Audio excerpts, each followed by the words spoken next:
สบายดีท่านผู้ชมที่เคารพต้อนรับประธานเข้าสู่การรายงานข่าวต่างประเทศข่าวนี้เรามาติดตามที่ฝรั่งและอินเดียพร้อมสุกยุ่กันหัวมือในแขนงเทคโนโลยีขั้นสูงในวันที่ 14 มิถุนายน 2026 ที่ผ่านมาประธานาธิบดีฝรั่งเอมานูเอล มาครงและนายกรัฐมนตรีอินเดียนาเรนทรา โมดีได้ยืนยันคำมั่นสัญญาที่จะเพิ่มทวีการหัวมือยุทธศาสตร์ในขงเขตเทคโนโลยีสูงโดยเฉพาะแมนปัญญาประดิษฐ์ AI และเทคโนโลยีอวกาศในขณะที่สองประเทศซอกหาวิธีขยายการหัวมือด้านเศรษฐกิจและนวัตกรรมตามการรายงานของสำนักข่าวเวียดนามประจำประเทศฝรั่งในการกล่าวคำปราศัยในพิธีเปิดงานวางแสดง Barres Innovate ที่เมืองนิสภาคใต้ของประเทศฝรั่งท่านประธานาธิบดีมาครงได้เน้นหนักถึงบทบาทที่สำคัญของอินเดียในขงเขตนวัตกรรมผู้นำทั้งสองประเทศได้เน้นหนักเป็นพิเศษถึงท่าแหงสำหรับการหัวมือในขงเขต AI และเทคโนโลยีอวกาศ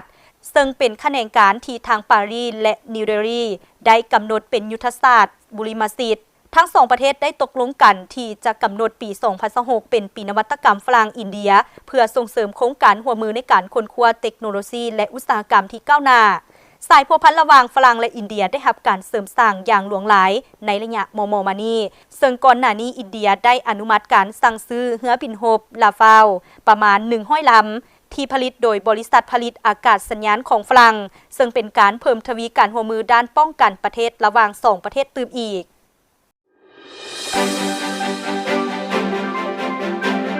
วันที่ 16 มิถุนายนนี้ท่านสีจิ้นผิงประธานประเทศจีนได้พบปะกับท่านมินอองไลประธานาธิบดีเมียนมาที่มาเยี่ยมยามจีนอยู่นครหลวงปักกิ่ง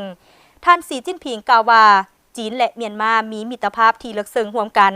จีนสนับสนุนรัฐบาลเมียนมาสุดใหม่ในการวางแผนการพัฒนาและความมั่นคงซอกหาเส้นทางการพัฒนาที่ถูกต้องและสอดคล้องกับสภาพตัวจริงของประเทศตน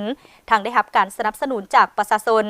จีนยินดีร่วมกับเมียนมาสร้างคู่ร่วมชะตากรรมจีนเมียนมาที่มีมิตรภาพและความไว้เนื้อเชื่อใจกันทางด้านการเมืองต่างฝ่ายต่างได้รับผลประโยชน์ในด้านการพัฒนาความมั่นคงที่ประสานงานซึ่งกันและกันการแลกเปลี่ยนบทเรียนกันในด้านวัฒนธรรมเพื่อนำเอาความสุขมาให้ประชาชนสองประเทศและประกอบส่วนเข้าในสันติภาพและการพัฒนาในภาคพื้นท่านมินอองไลกล่าวแสดงความขอบใจต่อการสนับสนุนระยะยาวของจีนต่อการพัฒนาเสถียรภาพและความปรองดองของเมียนมาจะเด็ดเดี่ยวเคารพหลักการประเทศจีนเดียวและจะเพิ่มทวีการร่วมมือกับจีนอย่างรอบด้านร่วมกันก่อสร้างแล้วเศรษฐกิจเมียนมาจีนยกสูงระดับการค้าและการลงทุนเมียนมาจะให้ความสำคัญในระดับสูงและออกแหงอย่างสุดขีดเพื่อรับประกันความปลอดภัยของวิสาหกิจจีนและบุคลากรของจีนอยู่เมียนมา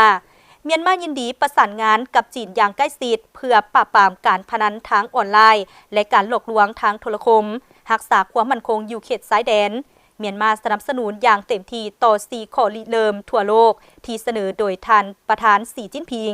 ยินดีเพิ่มทวีการแลกเปลี่ยนและการร่วมมือกับจีนท่านผู้ชมและทั้งหมดนี้ก็แมนข่าวต่างประเทศที่ทางภาคข่าวต่างประเทศของพวกเรานำมาให้ประธานได้รับชมมหนีการรายงานข่าวต่างประเทศก็ได้หมดเวลาเพียงเท่านี้พบกันใหม่ในมื้อหน้าสำหรับมื้อนี้สบายดี